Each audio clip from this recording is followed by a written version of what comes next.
गिर चुका है क्योंकि ऑपरेशन सिंदूर लॉन्च होने के बाद जिस तरीके से भारत और पाकिस्तान के बीच में लगातार ये युद्ध चल रहा है, उसको लेकर आज हमारे साथ करोली महाराज हैं, उन्हीं से बातचीत करेंगे। महाराज जी, जिस तरीके से पाकिस्तान और भारत के बीच में जो युद्ध चल रहा है, सीमावर्ती इलाकों में सबसे ज़्यादा इफेक्ट देखने को मिल रहा है, आप क्या कहेंगे, क्या असर होने वाला है? क्योंकि आप भी कई तरीकों से भविष्यवाणियाँ करते रहते हैं, बहुत सारी चीज़ें आपके बारे में भी सुनी है। देखिए, भविष्यवाणियाँ तो इन दोनों देशों के बारे में कोई भी जानकारी रखता है तो अपने आप ही कर सकता है। एक तरफ पूरी दैत्य स्मृतियाँ हैं, दुष्ट प्रवृत्ति के लोग हैं, अमानवीय लोग हैं, देशद्रोही लोग हैं, और उनकी हरकतें आज से नहीं, वो तो जब से देश आज़ाद हुआ है तब से हरकतें चल ही रही हैं। आज इस पूरे विश्व में भारत और पाकिस्तान के बीच जो पीओके का जो मुद्दा है वो सभी के सामने है और सभी को पता है कि ये भारत का अभिन्न अंग है। तो निश्चित रूप से भारत की जो सिधाईपन है, जो हमारा प्राकृतिक हमारा जो व्यवहार है, वो इस तरह का है कि हम सहिष्णु हैं, झगड़ा ना हो, लड़ाई ना हो, और बहुत ही साधारण माहौल में समझौता हो करके हमको हमारा हिस्सा मिल जाए। लेकिन वो कहावत है, जो कहा जाता है कि वो ऐसे मानता नहीं, दुष्ट प्रवृत्ति का व्यक्ति मानता नहीं है। तो आज जो हो रहा है वो बहुत ही आवश्यक था, ये बहुत पहले हो जाना चाहिए था। जो हमारे देश के 25-26 जो बच्चियां विधवा हुई और धर्म पूछ के जो मारा है, ये सबसे हृदय विदारक घटना थी। इससे ज़्यादा और कुछ हो नहीं सकता था। ये निर्दोष लोगों की हत्या। हमारा जो शीर्ष नेतृत्व है इस समय देश के अंदर, जो मजबूत नेतृत्व है, हम लोग बहुत आशा करते हैं कि वो सक्षम है कि इनको बहुत करारा जवाब दे सके, और वो हो रहा है। और निश्चित रूप से अभी इससे और कड़ाई होगी, क्योंकि वैसे मानने वाले तो हैं नहीं, वो उनका काम ही दुष्टता करना है। दरबार की दृष्टि से देखें तो पाकिस्तान के खंड खंड तो होने ही है, क्योंकि कहते हैं बकरे की अम्मा कब तक खैर मनाएगी। तो जो उन्होंने दुष्कर्म किया है, दुष्कृत्य किया है, जो उसका उनको फल भुगतना ही पड़ेगा। और निश्चित रूप से पाकिस्तान को बहुत कड़े दंड की आवश्यकता है, और दैवीय शक्तियाँ निश्चित रूप से देश के साथ हैं। ये ऋषि मुनियों का देश है भारतवर्ष। हम किसी को सताते नहीं, हम किसी को छेड़ते नहीं, लेकिन फिर ये भी है कि अगर कोई हमें छेड़े तो फिर हम छोड़ते भी नहीं। तो बिल्कुल इस समय जो देश का नेतृत्व कर रहे हैं हमारे, जिनके हाथ में शासन सत्ता है, वो बहुत मजबूत संकल्प वाले व्यक्ति हैं, और निश्चित रूप से बहुत सही कदम भारत ने उठाया है और मुंहतोड़ जवाब इनको दे रहा है, और निश्चित रूप से विजय हमारी होगी। महाराज जी, निश्चित रूप से जिस तरीके से चीज़ें चल रही हैं, विजय होनी भी चाहिए भारत की, लेकिन धर्म पूछ को कर मारा गया 26 लोग, ऑपरेशन सिंदूर लॉन्च किया गया। ये धर्म कितना मजबूत है भारत देश में, जिस धर्म को लेकर लगातार जिस तरीके से गोलीबारी शुरू हुई, मारा गया, फिर उसके बाद देखने को मिला कि इस 10 दिन में एक अलगाव सा होने लगा। भारत में हिंदू मुस्लिम एकता का देश माना जाता है, क्या ज़रूरी है हिंदू धर्म को और ज़्यादा आगे बढ़ाने की? देखिए, क्या है कि दो संस्कृतियां अलग अलग हैं, वो एक कभी नहीं हो सकती। ये तो आप पक्का मान लीजिए, चिल्लाता कोई कितना रहे, एकता करता रहे, ये कभी एक नहीं हो सकती। दो अलग अलग संस्कृति हैं, केर बेर को संग नहीं चलता। हमारी संस्कृति बिल्कुल अलग है, उनकी संस्कृति बिल्कुल अलग है। हमारा उनका वैचारिक जो है वो एकता हो सकती कहीं पर, लेकिन धर्म के नाम पर, मजहब के नाम पर हमारी कोई एकता उनकी नहीं बनती, नहीं हो सकती है। तो इतना ही हो सकता है कि भाई जो लोग पढ़े लिखे लोग हैं उस संप्रदाय में, उस मजहब में, उनको आगे आना चाहिए। और मैंने देखा है पीछे काफ़ी समय से जो नई पीढ़ी है, जो पढ़ी लिखी पीढ़ी आ रही है उनके मजहब में, वो इन तमाम चीज़ों से अपने को दूर रखना चाहती है। वो अपना व्यापार करना चाहते हैं, अपना नौकरी करना चाहते हैं, ठीक से अपने को आगे बढ़ाना चाहते हैं। वो अपने जो उनका क्रियाकलाप है वो उनका इस तरह का है, पढ़े लिखे बच्चों का।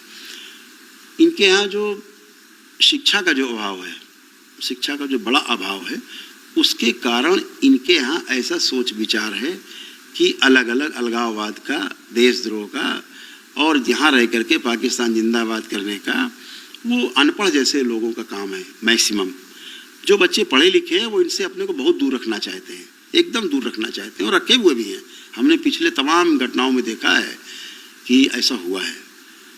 तो निश्चित रूप से जो ये घटना हुई बहुत हृदय विदारक घटना थी, अंदर तक झकझोर गई कि धर्म पूछ पूछ करके और गोली मारते गए। ये एक छोटी बात नहीं है। उसको पता भी नहीं कि क्या बात हो रही है, हम बोलेंगे तो क्या होगा, आप कौन है हिंदू, धड़ाम धाए मार दिया, गोली मार दी। ये एक बहुत हृदय विदारक घटना, इससे ज़्यादा और क्रूर कर्म कोई हो नहीं सकता। और जब हमारे प्रधानमंत्री जी ने कहा कि इसका बदला जरूर लिया जाएगा और जो इसके पीछे हैं उनको ही भोगना पड़ेगा, जिन्होंने किया उनको ही भोगना पड़ेगा, तो निश्चित रूप से आज वो सार्थक हो रहा है। तो हमारी जो संस्कृतियां हैं वो अलग अलग हैं, ये पूरा देश एक है, पूरा देश के रूप में हम एक हैं। इसके अंदर हिंदू हैं, इसके मुस्लिम हैं, सिख हैं, ईसाई हैं, बौद्ध हैं, पारसी हैं, इसके अंदर सब हैं, लेकिन देश के रूप में हम सब एक है। वो वैचारिक हमारा मामला है, लेकिन जहाँ धर्म मजहब का मामला आता है वहाँ ये बिल्कुल अलग अलग हो जाते हैं। उसके पीछे और भी कारण है। हमारे देश में जो तुष्टीकरण की राजनीति चली, उसमें आप उस मजहब के हैं तो आपके कानून अलग हैं, हम अलग धर्म के तो हमारा कानून अलग है। हमारा देश एक है तो कानून भी एक ही होना चाहिए, वो सबके लिए एक होना चाहिए। और निश्चित रूप से वो शुभ दिन भी आएगा जब हमारे देश में एक कानून सबके लिए होगा। वन नेशन वन इलेक्शन की बात आप कर रहे हैं? हाँ बिल्कुल, वो भी होना चाहिए। एक ही बार में सब होना चाहिए। वन नेशन होना चाहिए, वन इलेक्शन होना चाहिए, एक ही कानून होना चाहिए, एक ही तरह के सोच विचार हमारे देश के लिए होना चाहिए, अन्यथा देशद्रोह माना जाना चाहिए और फिर उसके लिए कड़ी सजा होनी चाहिए। जिस दिन ऑपरेशन सिंदूर हुआ उस दिन के बाद भारत में एक अलग सी एकता देखने को मिली, चाहे पक्ष हो चाहे विपक्ष हो, हर किसी ने सेना की तारीफ की। लेकिन जो वो 10 दिन थे जब वो सारी चीज़ें पहलगाम में हुई, उसमें एक बड़ा अलगाव देखने को मिला। कहीं पीडीए की राजनीति अखिलेश यादव कर रहे थे कि आपको ये चीज़ें नहीं कहनी चाहिए कि धर्म पूछ के मारा गया। फिर उसके बाद कांग्रेस भी अलग अलग तरीके से उसको लेकर राजनीति कर रही थी। कहीं देखा हमने कि राफेल पर नींबू लटकाया गया था। ऐसे लोगों को आप क्या कहेंगे? कुछ नहीं, राजनीतिक चश्मा नहीं उतार पाए वो, इसलिए ऐसा वो कर पाए, ऐसा बोल पाए, ऐसा अनुचित बात कर पाए। लेकिन जहाँ देश की बात आती, मैंने आपसे कहा ना, देश के रूप में हम सब एक हैं। तो चाहे राजनीतिक व्यक्ति हो, चाहे व्यापारी हो, वो चाहे क्रिमिनल हो, चाहे वो शरीफ आदमी हो, जहाँ देश का मामला आएगा, देश की अस्मिता का प्रश्न आएगा, वहाँ सब एक होंगे। और नहीं होंगे तो जनता एक कर देगी, आपको अलग थलग कर देगी। तो उन्हें एक होना ही पड़ेगा, वो चाहे चाह के करें चाहे ना चाह के करें, उन्हें देश के साथ तो खड़ा होना ही पड़ेगा। और निश्चित रूप से हम देख पाते हैं कि बहुत लोग जब सब सामान्य परिस्थितियां रहती हैं तो एक दूसरे की बुराई बहुत करते हैं, लेकिन हर बार देखा गया है जब देश पे संकट आता है तो सब एक हो जाते हैं। बिल्कुल एक होना भी चाहिए और निश्चित रूप से एक शुभ संकेत है। ये दबी हुई भावना है जो पीछे थी आगे आ गई है, होती सब में है। देश के प्रति भावना, देश के प्रति प्रेम सब में है, लेकिन बहुत पीछे रहता है बहुत लोगों में, आगे कुछ और प्राथमिकता रहती है। आज के परिप्रेक्ष्य में वो जो पीछे स्मृति थी देश प्रेम की, सब में आगे है। बिल्कुल। अच्छा, आपने एक बहुत अच्छी बात पहले कही थी कि जिसके हाथ में नेतृत्व है वो दृढ़ निश्चय वाला व्यक्ति है। प्रधानमंत्री नरेंद्र मोदी के बारे में आप क्या कहेंगे? जिस तरीके से इतनी बड़े मिशन को सफल करना, और अभी भी कहते हैं कि जब किसी देश में युद्ध होता है तो जाहिर सी बात है वो देश 20 साल पीछे चला जाता है। अभी तो बॉर्डर पे चल रहा है, जब ये चीज़ें अंदर होने लगेगी, क्योंकि पाकिस्तान ने टारगेट किया था 15 LOC ऐसी जगह जहाँ पर वो टारगेट कर रहा था, लेकिन आज उस टारगेट को निष्फल कर दिया गया। ऐसे व्यक्ति के बारे में आप क्या कहेंगे? वो कर्मयोगी, ये व्यक्तित्व साधारण व्यक्तित्व नहीं है, कर्मयोगी है, जिसको प्रकृति ने स्वयं चुना है इस देश के लिए। इस देश काल परिस्थिति में जो व्यक्ति चाहिए था इस कुर्सी पर, ऐसे व्यक्ति को चुना है। जैसे प्रदेश है हमारे योगी जी, देश है हमारे प्रधानमंत्री जी मोदी जी, तो निश्चित रूप से प्रकृति ही चुनाव करती है। आज मुझे लगता है पर्सनल अगर हम बात करें कि अगर मोदी जी जैसा व्यक्तित्व इस कुर्सी पर नहीं होता तो आज इस परिस्थिति को संभाल पाना बहुत मुश्किल काम होना। केवल दिया और मोमबत्ती जला करके अपनी प्रक्रिया लोग पूरी कर लेते। मोमबत्ती जला करके महीने 2 महीने जुलूस निकालते लोग जगह जगह जिले जिले में, लड़ाई झगड़ा होता, कुछ दंगा होता, फिर शांति होती, फिर वो सुलह शांति होती, बात खत्म हो जाती। आज जो हो रहा है, मुंह तोड़ जवाब दिया जा रहा है पाकिस्तान को, ये बिल्कुल नहीं होता।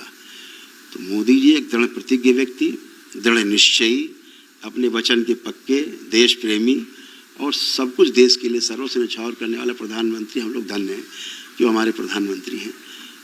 बहुत धन्य हैं। बिल्कुल महाराज जी, आप इतना बड़ा दरबार चलाते हैं, इतनी बड़ी विषम स्थिति चल रही है भारत के साथ, जिस तरीके की चीज़ें हो रही हैं, आप क्या करने वाले हैं अब इस विषम स्थिति पर, और किस तरीके से हमारे जो जवान हैं जो लड़ रहे हैं उनके लिए क्या चीज़ें होंगी आपकी तरफ से? हम लोगों की तरफ से बहुत शुभेच्छा है, हमारे जवानों के लिए बहुत शुभेच्छा है। दरबार बहुत चीज़ों में, इस परिस्थिति में हम ज़्यादा बोलना नहीं चाहेंगे, लेकिन दरबार बहुत चीज़ों में सक्षम है और वो सब कर रहा है दरबार। वो धार्मिक अनुष्ठान और जो भी हम वैदिक प्रक्रिया कर सकते हैं अपने देश के जवानों के लिए, अपनी सेना के लिए, अपने देश के लिए, कि हमारे देश में सुख शांति रहे, उसके लिए वो हम लोग कर ही रहे हैं। उसके लिए ज़्यादा बोलना थोड़ा अनुचित होगा, क्योंकि देश की सेना का काम है और ये उसी का शौर्य है, उसकी वीरता का काम है। वो जो कर रही है देश की सेना, हम लोग उसके समर्थक हैं और हमेशा अडिग हैं, उनके लिए खड़े हैं। रक्त की भी आवश्यकता होगी तो हम लोग रक्त भी देंगे। हम लोग की जहाँ आवश्यकता होगी, सरकार इस्तेमाल करना चाहे, हम लोग उसके लिए तैयार हैं। बिल्कुल, बहुत बड़ी बात आपने कही। एक अंतिम सवाल आपसे करूंगी, क्योंकि दरबार पर लोगों का विश्वास भी है, दरबार की तरफ से भी लोग जानना चाहते हैं कि ये युद्ध कब तक चलेगा, कब शांति हो जाएगी, फिर से भारत में उस अमन चैन की तरह लोग फिर से नींद ले पाएंगे? मेरे अनुसार तो ये फाइनल हो रहा है, बहुत कुछ हो गया। अब ये जो समय है फाइनल खेलने का ही है। एक बार फाइनल हो ही जाए, ये रोज रोज का चिक चिक खत्म होना चाहिए। और जो हमारा अभिन्न अंग है, हमारा जो पाकिस्तान ऑक्युपाइड जो कश्मीर है, वो हमारे देश के पास होना चाहिए और कश्मीर के खंड खंड होने चाहिए। ये अब देश के एक एक बच्चे की ये मांग है कि इस मामले का फाइनल हो ही जाना चाहिए। हम लोग हर कीमत चुकाने को तैयार हैं। हम लोग देश के साथ बिल्कुल खड़े हुए हैं, अडिग। कुछ भी हो जाए, इस समस्या का समाधान हो ही जाना चाहिए, क्योंकि शांति तो युद्ध के बाद ही आती है। युद्ध का उद्देश्य भी शांति है, तो निश्चित रूप से हमें शांति चाहिए। जब शांति नहीं मिल पा रही किसी तरह से, तो जो आज हो रहा है, आज मोदी जी हैं तो इतनी बड़ी जो कार्रवाई हो रही है, जो कोई हिम्मत नहीं करता था कि साहब ये हो जाएगा, वो हो जाएगा, बड़ी आशंकाएं, बड़ा बवाल, 370 हट जाएगा तो लोग मर जाएंगे, 35 से हट जाएगी तो मर जाएंगे, ये हो जाएगा तो लोग बवाल हो जाएगा। कहीं कुछ नहीं होता है। हर आदमी सत्य का पक्षधर होता है, सही चीज़ का हर आदमी पक्षधर होता है। अगर मुस्लिम भी हैं तो वो भी शांति से ही रहना चाहते हैं। हमारे देश में कोई अशांति नहीं चाहता, लेकिन जो अनपढ़ गंवार टाइप के लोग हैं वो तो कुछ ना कुछ करेंगे ही करेंगे। तो उसके लिए पढ़े लिखे लोग भी बैठे हुए हैं उनको दबाने के लिए। तो सब कुछ होगा, समय के अनुसार सब ठीक हो रहा है और इसका पटाक्षेप होना ही चाहिए और निश्चित रूप से होगा भी, निश्चित रूप से होगा। ये जो समस्या है हमेशा के लिए समाधान इसका निकलना चाहिए। अब ये देश और हत्याओं को सहने के लिए, निर्दोष लोगों की हत्याओं को सहने के लिए तैयार नहीं है। अब ये देश इसके लिए तैयार नहीं है कि हमारे को बार बार, हमारे लोगों को बार बार परेशान किया जाए, गोलियां मारी जाएं और निर्दोष लोगों की हत्याएं की जाएं, हमारे देश में घुस कर ब्लास्ट किए जाएं। तो ये सब बिल्कुल देश सहने को तैयार नहीं है। जब से ये भारत सरकार आई, पिछले 10-11 वर्षों से हम देख रहे हैं कि देश के किसी अन्य भाग में आतंकवादी घटनाएं नहीं हो पाई। अदरवाइज किसी न किसी देश के किसी न किसी भूभाग पर आतंकवाद घटनाएं, बम ब्लास्ट, ये वो होते रहते थे। वो तब से नहीं हो पाएंगे। ऑल आउट प्रोग्राम चलाया गया पूरे कश्मीर में, एकदम अमन चैन शांति पूरा। मैं जिस दिन ये घटना हुई, इत्तेफाक से हम वहीं थे।